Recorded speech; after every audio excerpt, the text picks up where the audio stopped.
Assalamualaikum warahmatullahi wabarakatuh. Terima kasih kesempatan yang kedua.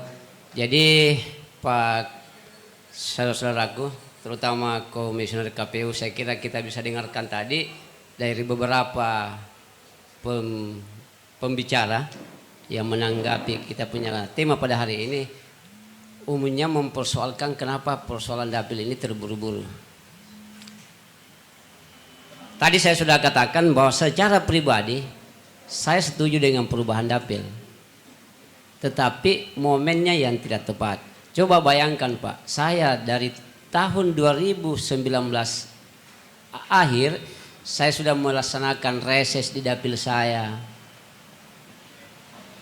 sudah melakukan pendekatan-pendekatan bekerja sosial di tengah-tengah masyarakat. Tiba-tiba di ujung ini berubah dapil. Nah, kira-kira yang dirugikan ini siapa Pak? Secara pribadi, kalau kita bilang iya pribadi, ya memang betul pribadi dirugikan. Nah, jadi saya kira sekali lagi saya sampaikan kepada bapak-bapak terutama Komisioner KPU, saya kira penataan dapil ini, kalau tadi alasannya karena ini baru masuk tahapan sehingga tahapan penataan dapil baru bisa dilaksanakan di akhir bulan Desember ini, itu betul. Tetapi tidak ada yang tidak mungkin kalau KPU mengusulkan jauh sebelumnya bahwa Makassar ini akan melakukan penataan dapil, karena kan KPU yang bertugas KPU Pak Gunawan ini kan masih beliau yang pada waktu itu di awal mestinya kan sudah mengajukan perubahan-perubahan rencana penataan dapil itu. Ya. Jadi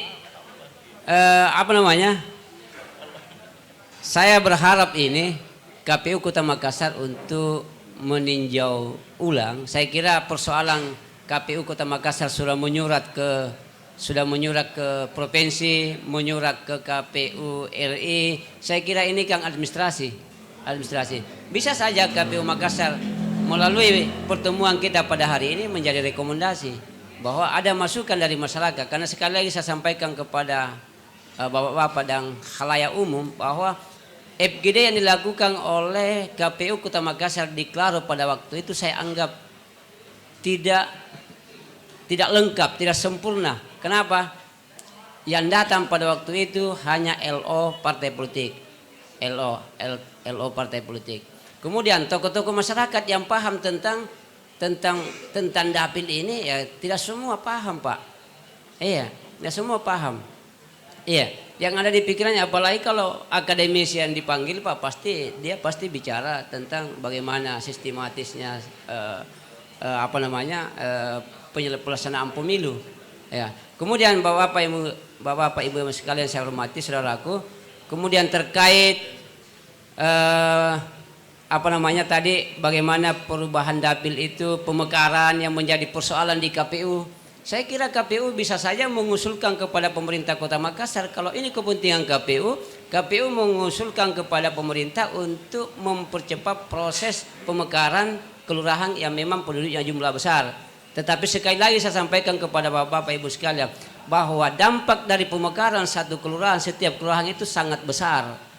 Dampaknya apa? Perubahan data kependudukan akan berubah secara keseluruhan, dan ini berdampak di Kota Makassar sampai sekarang. Masih banyak warga kita di Kota Makassar belum merubah kartu keluarganya menjadi, contoh Pak, di kelurahan Birin Romang, kelurahan Sudiang, Laikang, masih banyak warga yang kakaknya masih kakak lama, tidak berubah, karena begitu dia ke Capil mau merubah kakaknya, ya banyak persoalan di situ. Jadi tidak semudah itu Pak, yang namanya pemekaran hanya karena kepentingan penyelenggaraan pemilu. Dan bukan hanya kependudukan yang berubah, data sertifikat tanahnya orang berubah, data usahanya orang berubah, perusahaannya orang berubah. Ini dampaknya dari setiap pemekaran. Iya. Jadi sekali lagi saya sampaikan bahwa saya kira penyelenggaraan pemilu ini lagi-lagi harus kembali bagaimana integritas penyelenggara pemilu. Iya. Kalau dibilang menghindari kerumunan, ya namanya pesta. Ya saya kira harus berkerumun Pak. Kalau pesta harus berkerumun. Disitulah rakyat berpesta. Yang penting bagaimana penyelenggara jalan sesuai koridor. Jangan ada coba-coba main-main. Iya. Iya. Jadi saya kira Pak, dari berbagai masukan teman-teman mengharapkan bahwa perubahan dapil itu kita setuju semua, tetapi itu di pemilu selanjutnya. Saya kira itu Pak. Terima kasih. Assalamualaikum warahmatullahi wabarakatuh.